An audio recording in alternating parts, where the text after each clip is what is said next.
बिस्मिल्लाहिर्रहमानिर्रहीम। अस्सलाम वालेकुम दोस्तों, मैं हूं तस्लीम Sajjad, channel voice of Qatar में आपको वेलकम कहता हूं। दोस्तों, आज सैटरडे है और आपको पता है कि सैटरडे वाले दिन आपके जितने भी इम्पोर्टेंट क्वेश्चन होते हैं मैं उनके आंसर देता हूं।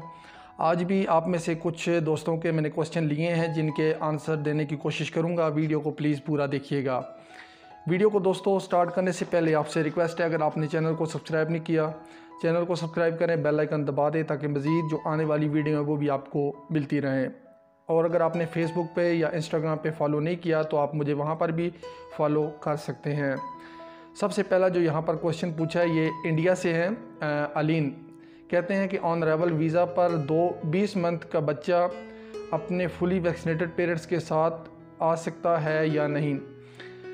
देखें, अगर आप India, Pakistan, Bangladesh in country से आ रहे हैं, आपका बच्चे की एज 11 साल से कम है, फुली वैक्सीनेटेड पेरेंट्स के साथ वो आ सकता है, यहाँ पर उसको अलाउ होगा। लेकिन अगर 11 साल से उसकी एज ऊपर है तो फिर उसको अलाउ नहीं है। 11 साल से कम जो है वो अपने फुली वैक्सीनेटेड पेरेंट्स के साथ बच्चा आ सकता है। अगला क्वेश्चन जो यहाँ पर पूछा है, एक भाई ने कहते हैं कि जिन लोगों को मॉडर्ना वैक्सीन लगी है क्या उनको भी एंटीबॉडी टेस्ट करवाना होगा।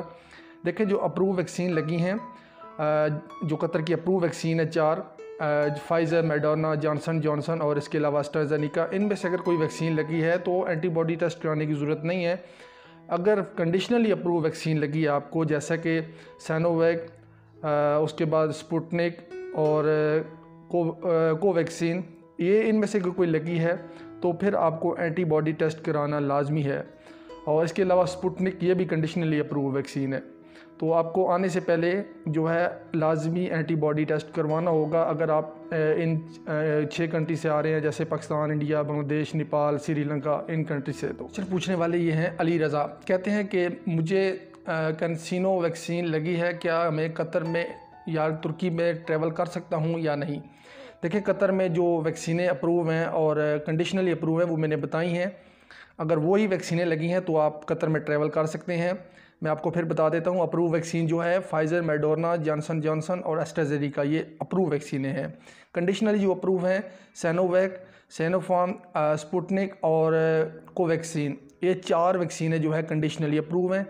बाकी दूसरी जो 4 मैंने बताई हैं, मॉडर्ना, जॉनसन, एस्ट्राजेनेका, ये जो है फाइज़र, ये अप्रूव वैक्सीनें हैं।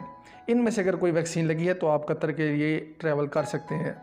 नेक्स्ट क्वेश्चन पूछने वाले हैं ये हैं नईम हुसैन, कहते हैं होटल बुकिंग सिर्फ कतर डिस्कवर के थ्रू ही होगी। देखें, बिल्कुल, अगर आप क्वारंटाइन के लिए बुकिंग कर रहे हैं तो आपको होटल की जो बुकिंग है वो सिर्फ यहाँ से ही होगी, कतर डिस्कवर के थ्रू ही वो आप बुकिंग कर सकते हैं, चाहे उसमें 7 दिन है या 2 दिन का है। नेक्स्ट क्वेश्चन पूछने वाले ये है वसीम हैदर, कहते हैं मेरी इतराज़ ऐप एक्टिव थी, इधर न्यू मोबाइल लिया, उसमें इंस्टॉल होगी बट OTP नहीं आ रहा, क्या करें।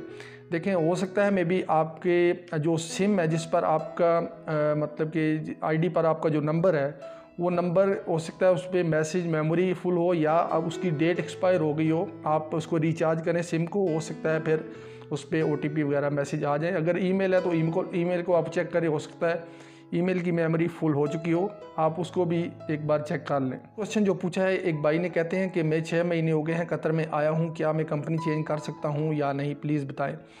देखें, अगर आप कतर में आए हैं 6 महीने हो गए हैं, मैं तो आपको यही गाइड करूंगा कि आप जो वीज़ा होता है 2 साल का आपका, कम से कम वो तो पूरा करें। 2 साल आप मैक्सिमम गुजारा करें, उसके बाद ही आप अगर किसी कंपनी में आपको ऑफ़र होती है तो आप चले जाएं। हाँ, अगर आपको 6 महीने हो गए हैं, नए आए हैं, आपको कंपनी NOC दे रही है, आपको वो परमिशन दे रही है तो कोई बात नहीं, आप चेंज कर सकते हैं, कोई इसमें इशू होने की बात नहीं है।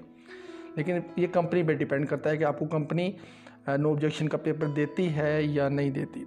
और यहाँ पर एक और भाई ने पूछा था कि अगर चेंज करते हैं तो उसमें कितनी टोटल खर्चा कितना आएगा, कितनी फ़ीस लगे। देखिए, 2200 की जो है ट्रांजैक्शन फ़ीस होती है मैक्सिमम, और इसमें 1200 रियाल, तकरीबन 1200 से कुछ रियाल जो है वो फ़ीस होती है ID, मतलब कि अगर 1 साल की ID लगेगी।